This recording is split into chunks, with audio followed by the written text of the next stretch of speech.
Hi, and welcome to Effective's Top 10 Tips podcast. Each episode is a quick roundup of practical, easy to implement tips on a wide range of management and personal development themes. As always, full show notes for this episode, including a handy summary of each tip, are available on our website. Just see the episode notes for this and many other useful links. We also offer workshops and coaching on all topics covered in this podcast series.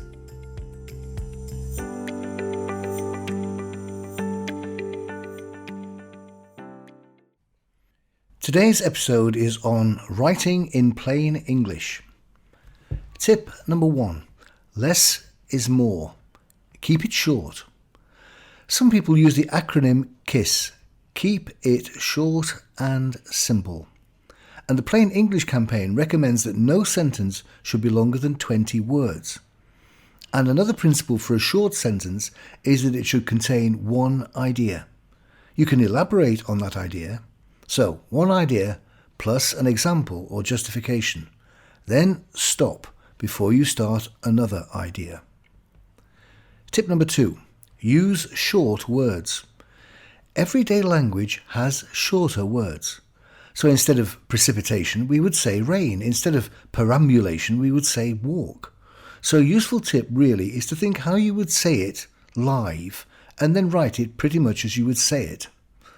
The objective of any communication is to get your point across quickly and simply, and it's no help if the other person receiving it has to translate it from long and difficult to short and simple. Tip number 3. Use everyday language. Speak and write in everyday language. Keep it simple. Keep it familiar. Speak and write to express, not to impress. Tip number 4. Tailor your language to suit your audience. This might seem to contradict the previous point, because there are always exceptions to any rule. So you might want to use more legally based language if writing to a solicitor. Perhaps a more general point is to use the terms they use. For example, do they refer to staff as staff, employees, colleagues, or team members? Use their preference rather than your own. Put yourself out to put the other person in. Tip number 5. Avoid redundant phrases. Here's an example. Here's a cheque for the sum of £10. The phrase for the sum of is not necessary. It's redundant. It adds length rather than value. Another favourite of mine. How many people end a letter with the phrase, I'd like to take this opportunity to thank you. Simply say, thank you. Tip number 6. Choose your tense. Consider two tenses, the active tense and the passive tense. The active tense always starts with the subject, in this case, I. Then the verb, the active, love, and then the object, which is you. So subject first, then the active verb, then the object. I love you. That's the active tense. I love you. The passive tense turns that around. It starts with the object first, you. Then we make the verb passive, are loved by, and then we include the subject, me. So the passive tense would be, you are loved by me. So then we have two examples, active, I love you, passive, you are loved by me. There are 3 problems with passive. First of all, it's always longer. You are loved by me is 5 words. I love you is 3 words. So whenever we write in the passive tense, it's going to be longer. Secondly, it's not natural. I don't think you will have heard anybody say, oh darling, you are loved by me. I think people would typically say, I love you. So the passive language is artificial. It's a construct.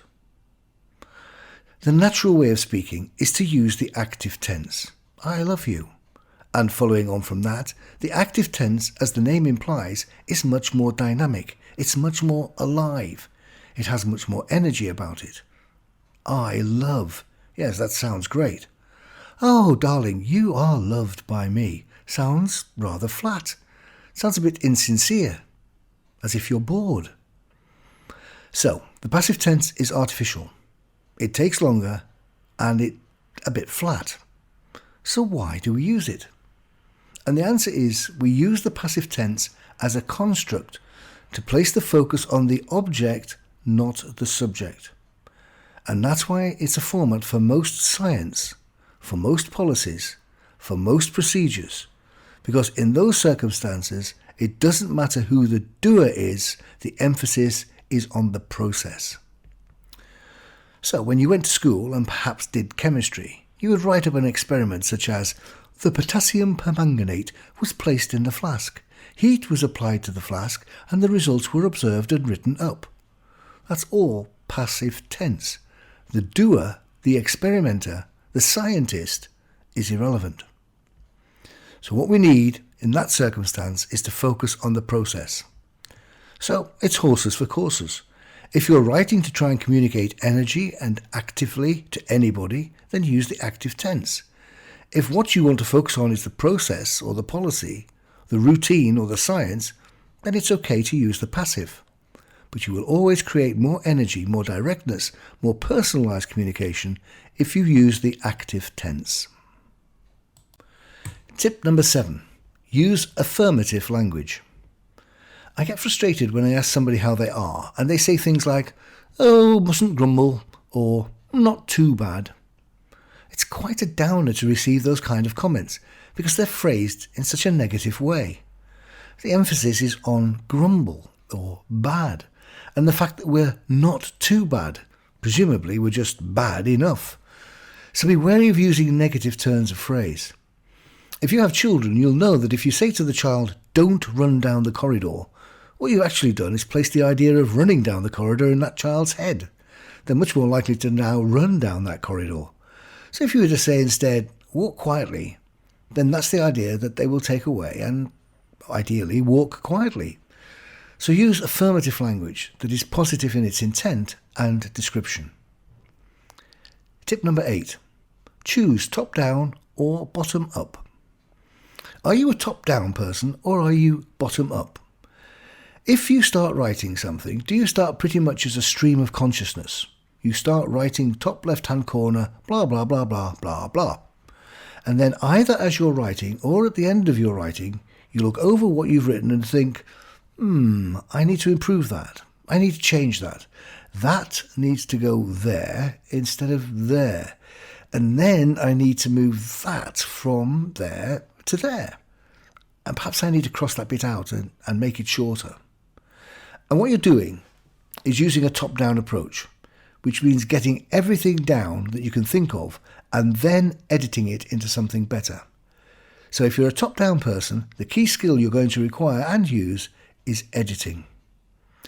Or you might be a bottom-up person.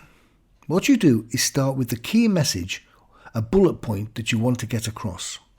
You want to make this point, and then this point, and then this point. And then for each of these points, you embellish, you elaborate, you provide greater description, justification, examples. So you're building up your text. Having started with a basic message, you then decide to build on those messages, and therefore the key skill you'll need is compiling. So, are you better at editing or better at compiling? It doesn't really matter. Both will work, but you need to decide if your core skill needs to be editing or compiling. Tip number 9.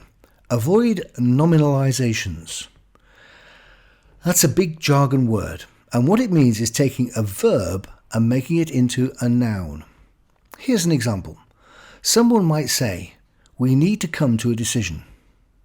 They've taken the verb decide and made it into a noun, decision. As a consequence, they have to find another verb to support the noun.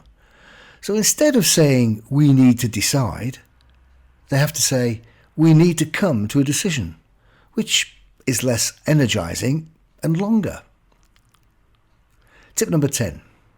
Avoid jargon and abbreviations. Language should be matched to its audience. Generally speaking, most people don't understand jargon or abbreviations until or unless they are explained, which of course takes time. So their use can exclude people. They're a bit club-like. If you're in the know, they're a shorthand that speeds up communication. But if you're not in the know, they're very excluding and exclusive.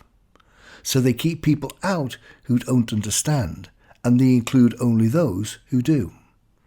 So a solicitor speaking to a solicitor might be quite comfortable using familiar jargon. Doctors are the same. They'll use jargon. All doctors will understand. But for you and me, assuming we're not solicitors or doctors, it's baffling. We don't understand it. So we feel excluded and perhaps weaker for not knowing and being reluctant to ask. So avoid jargon. Avoid abbreviations unless you know the other person is comfortable and familiar with them. And if you have to use them, always explain them first.